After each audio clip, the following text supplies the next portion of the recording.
Good morning everyone. मैं doctor सुधा मित्तल।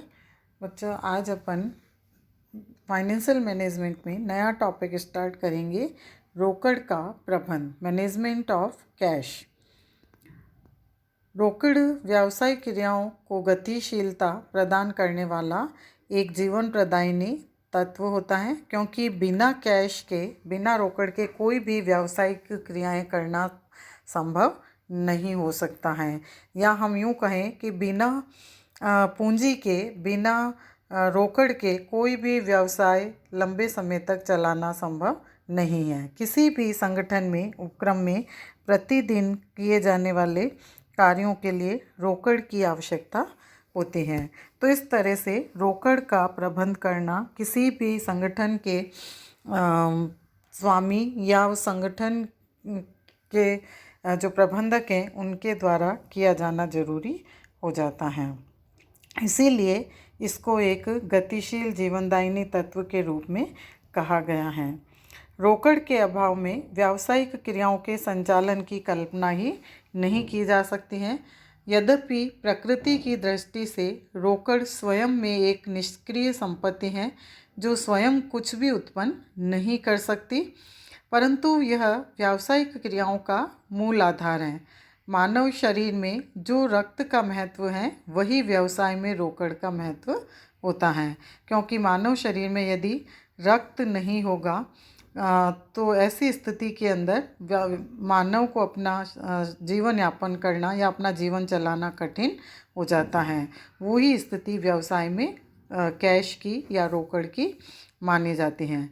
जिस प्रकार मानव शरीर के संचालन हेतु रक्त का निरंतर प्रवाह आवश्यक है, उसी प्रकार व्यावसायिक क्रियाओं के संचालन हेतु व्यवसाय में रोकड़ का निरंतर प्रवाह बने रहना आवश्यक होता है। व्यवसाय की प्रत्येक क्रिया में रोकड़ का प्रश्न निहित रहने के कारण वित्तीय प्रबंधक के लिए रोकड़ का प्रबंध अत्यंत महत्वपूर्ण विषय है। चूँकि रोकड़ स्वयं में एक निष्क्रिय एवं अनुत्पादक संपत्ति है, अतः इसका व्यवसाय में आवश्यकता से अधिक विद्यमान रहना कोषों का दुरुपयोग है। वहीं दूसरी ओर इसकी कमी व्यावसायिक क्रियाओं के संचालन को बाधित कर सकते हैं। इसलिए वित्तीय प्रबंधक व्यवसाय में रोकड़ के शेष को अनुकूल स्तर पर रखते हुए उसका अधिकाधिक उपयोग करके तरलता एवं लाभदायकता में संतुलन बनाए रखता है। अब हम देखते हैं ऐसे रोकड़ कोषों से क्या अभिप्राय हैं, क्योंकि जो फंड प्रबंधकों के द्वारा बनाया जाता है तो उस फंड से ही समय समय पर विभिन्न प्रकार का यूज़ व्यवसाय में किया जाता है। रोकड़ कोष के अंतर्गत रोकड़ प्रबंध का मुख्य जो विषय रोकड़ ही है, इसलिए रोकड़ प्रबंध से पूर्व रोकड़ कोषों के अभिप्राय का हम विवेचन कर रहे हैं।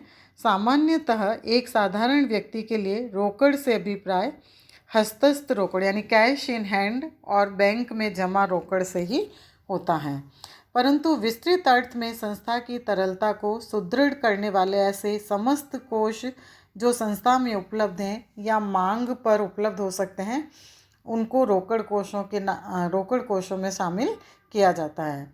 लेखा मानक संख्या 3 जो एक व्यावसायिक संस्था की रोकड़ स्थिति में परिवर्तन की व्याख्या से संबंधित है, उसमें भी रोकड़ कोषों का अभिप्राय रोकड़ एवं रोकड़ तुल्यों, कैश एंड कैश इक्विवेलेंट्स से माना गया है। रोकड़ तुल्यों से अभिप्राय उच्च तरल अल्पकालीन विनियोगों से होता है। इस प्रकार रोकड़ या नगद कोषों में रोकड़, बैंक शेष तथा नगद प्राय प्रतिभूतियों को सम्मिलित किया जाता है। नगद प्राय प्रतिभूतियों में मार्केटेबल प्रतिभूतियां तथा बैंक में समय अवधि जमा इत्यादि को सम्मिलित किया जाता है। बैंक समय अवधि जमा को आवश्यकता के समय बेचा जा सकता है या उसकी जमानत पर तुरंत रोकड़ की व्यवस्था की जा सकती है, अतः इन्हें रोकड़ तुल्य माना गया है। यानी कि जिसका तुरंत भुगतान या प्राप्त किया जाने वाला जो इस तरह की मदें हैं बेचकर या खरीदकर, तो उनको रोकड़ के समान ही ट्रांजैक्शन माना जाता है, उसी के अनुसार इनको सम्मिलित किया जाता है। अल्पकालीन ट्रेजरी बिल एवं वाणिज्यिक पेपरों को भी इस श्रेणी में रखा जा सकता है। रोकड़ कोषों की विशेषताएं एवं प्रकृति, characteristics and nature of cash funds. रोकड़ कोषों की प्रकृति एवं विशेषताओं को निम्न बिंदुओं में व्यक्त किया जा सकता है। एक, निष्क्रिय एवं अनुत्पादक संपत्ति। रोकड़ कोष व्यावसायिक क्रियाओं का मूल आधार होते हुए भी स्वयं में एक अनुत्पादक संपत्ति है। संस्था में रखे रोकड़ कोषों से किसी प्रकार का लाभोपार्जन नहीं होता है, क्योंकि वो रखा हुआ कैश डबल या कम नहीं हो सकता है, वो जितना है उतना ही रहता है।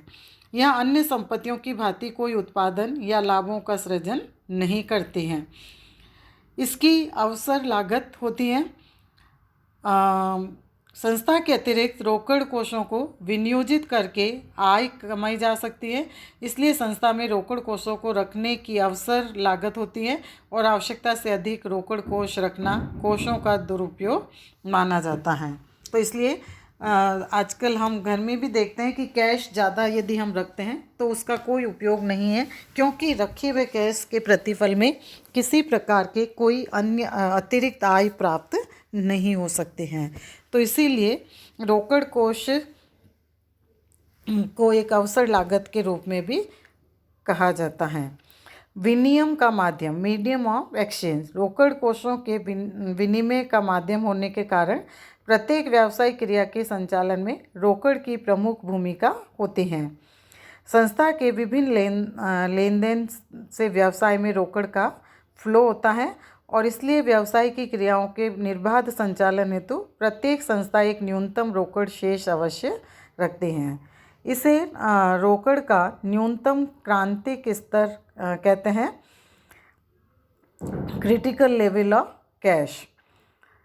फोर्थ, रोकड़ कोष की कमी की लागत, cost of shortage of cash fund.